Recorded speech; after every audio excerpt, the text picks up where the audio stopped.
আমাদের গ্রাম অঞ্চলে মানুষে মানুষে খুব ঝগড়া বিবাদ হয়। আপনারা কথায় কথায় কোর্ট কাচারিতে যান, এতে কাদের ক্ষতি হয়? আপনাদের ক্ষতি হয়। যে টাকা দিয়ে আপনারা ছেলে মেয়েদেরকে খাওয়াতে পারেন, পোশাক পরিচ্ছদ কিনে দিতে পারেন, সেই টাকা আপনারা কোর্টে দিতে যান। আর কিন্তু বছরের পর বছর ঝগড়া চলতে থাকে, কোনো মিটমাট হয় না। আমি জেনে খুব খুশি হয়েছি যে এখানে যতগুলি এরকম কেস, ঝগড়া বিবাদের কেস আপনারা গ্রাম সরকারের তরফ থেকে এবং ইউনিয়ন কাউন্সিলের তরফ থেকে হাতে নিয়েছেন, প্রায় সবই মিটমাট করে দিয়েছেন। এটা খুব ভালো কথা।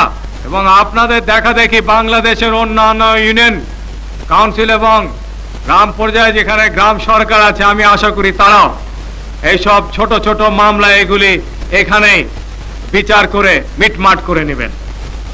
এতে আপনাদেরই ভালো হবে, আপনাদের মধ্যে ভ্রাতৃত্ববোধের সৃষ্টি হবে এবং আপনারা বিভিন্ন দিক দিয়ে সার্বিকভাবে আপনাদের গ্রাম ইউনিয়নের জীবনের মান উন্নত করতে পারবেন।